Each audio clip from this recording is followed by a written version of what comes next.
Hey guys, it's SJ. This video is my Anthropologie style thrift shop for Jan 2020. So I've been thrifting this entire month. I've been out at the charity shops, as you know. If you follow me on Instagram, I'm always popping into them. There's just a ton on my high street and I just go to like Oxfam, Bernardo's, Zoo Rider, all the regular stuff, and I really had my eye on Anthropologie style homeware for the house because I love the look of that stuff. It's kind of got a quirky, warm kind of retro feel to Anthropologie that I would love to kind of have in the home, like quite earthy and natural as well, but it doesn't really extend to my prices. And also I just get a huge buzz from looking through the charity shops and finding the rare gems. So I'm going to show you what I got. Let me know what you think of everything I got in the comment section below, and I'm going to show you how I style it around the house as well, and let you know my top tips for finding what I think is the good stuff in the charity shop. You might be like, what the hell has she bought? But hopefully you'll really like everything because I really genuinely think it's the best I've ever done. I'm so excited to share it with you. Okay, I don't know which order to go in. I think I might just go in order of actually when I got this stuff. The first thing I picked up at the charity shop this month were these pots. So I have been making it for my kitchen and I wanted some stuff to put on the shelf and some quirky things. And how amazing are these? Like, you've probably noticed if you look on, like, whoa, now it gets out of my head. If you look on Urban Outfitters or on Anthropologie, pots and things with faces on are really on trend, and these are just so amazing. The colours, the patterns, and absolutely everything about them really caught my eye. They're like a little duo and their different shapes is just really amazing. So these were £7 each, which is quite high for the charity shop, but I thought it was so worth it because they're really going to stand out. I literally love having this one as my head, and I think if these were in Anthropologie I would be looking at spending more like £35 to £40 at least on them. So for £7 each, I love you, don't I guys? Yes. Next up, a very quick one I'll just show you. This was £1 from the charity shop and it's just a closed basket. So you could have this as a handbag, you could have this as a lunchbox. I have it in the kitchen again because I just needed junk box. Just things like vouchers for stuff, loyalty cards, you know, all this sort of stuff that just ended up on a little open dish, and then you can just see it all the time anyway. So to have it to close up, I really like, and I think this is a really good condition wicker. I've got a wicker theme going on, I love it, but the basket action down the charity shop is a reason to go there alone. And yeah, my top tip for getting baskets is to look for ones with lids because they will always be your best friend if you're unorganised like me. So me and some girlfriends actually went to some charity shops on a little girls' weekend away, which is such a good idea. But I found this vintage puzzle clock. So the other thing, a top tip with looking in charity shops is to look for wooden Montessori style toys. They really stand the test of time. And look for proper vintage as well. So you'll often find these because people just are giving them away. But look how I literally loved the box. And yeah, my friend Louise Pentland, who you will know because she's an absolute YouTube goddess, I think she got this on camera of us opening this, but I need to rebuild it and then show you how beautiful this is. So this is the puzzle out of the box, and oh my goodness, could you see anything more beautiful? So it's so gorgeous, it's so vintage looking, it's got the time, and then all around it it's got like the different activities that the children do at the different times. So it's just a really fun but beautiful looking puzzle. Oh, hello number 6. So after that puzzle find, I also found in a local store to me 3 original wooden puzzles from a company called Willis Toys Limited. This one even has like the original early learning price on it, which I think really adds to its kind of that value.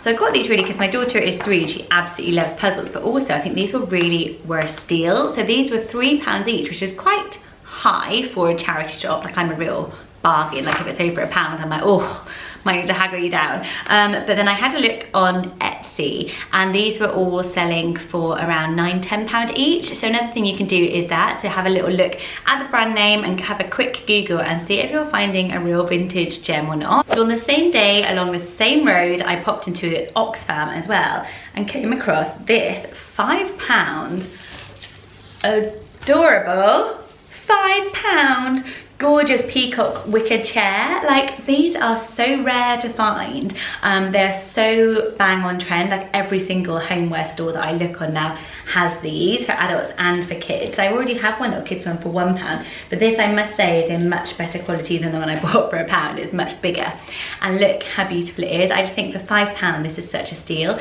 and it just sits in the corner of the kitchen and the kids sit in it and they use it. So the funny thing was, again, the guy working in Oxfam told me this was his mum's, and she has a room with 100 reborn dolls. Have you seen those? You know, the really realistic dolls? 100, and she dresses them up and she had them sitting on some chairs, including this one, and she's downsizing, and all her wicker chairs were selling for so much, which is why it's in such beautiful condition, because it's just been having, I don't know, a really lovely reborn doll on it, I'm sure. But I just couldn't believe that I found this. Henrik wasn't too impressed because he's not into big things from the charity shop, but you know, Instagram prop, it's worth its weight in gold just for that. Oh, proper vintage clock. I was so excited to find this. I've needed a clock for a long time, and this is an original 70s German design. This was from more of a curated shop. It was an antique shop that I found. I'm going to go back there actually and do a come shop with me there. It was up for £25, which is obviously quite high, but as I said, it was an antique store. It's fully working clock. I got it for £20. Henry thinks it's a little bit basic in terms of like its style, but that's what I absolutely love about it. Like, I feel like when I look at this, I can tell this is real genuine 70s clock. It's plastic. We just done our kitchen up. Our kitchen is sage green and kind of wicker styles. This is going to look so lovely in the brown. So at the moment it's just sitting on a shelf, but I need to find somewhere more prominent for it. And we don't have a clock, so a proper clock, and the kids need to learn how to tell the time. So really, I'm being educational. Now, as I said, we're doing up the kitchen, and in the same store, this is really heavy. Why am I showing it to you like this? I'll just show it to you in situ. I found these vintage scales. So again, I'm thinking home education, guys, because it has the original different weight. So there's like 5 different actual heavy weights, 5 or 6. So I've got a big £1 one. It's just a traditional way of using scales.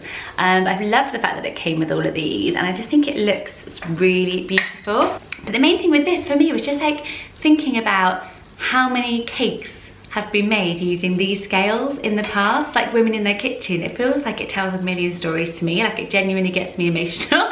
Like, I was thinking about me baking with my daughter Evelina, and just these stories of how many women have stood and held this scale and baked something for their family and sat around a table and eaten it, of people who maybe are long gone. It's just a really lovely, lovely feeling about this piece. Like, it was £12, so it wasn't much at all, probably the same price as buying like a plastic bunch of scales on Amazon. And yeah, it's just a really lovely, lovely story with this one.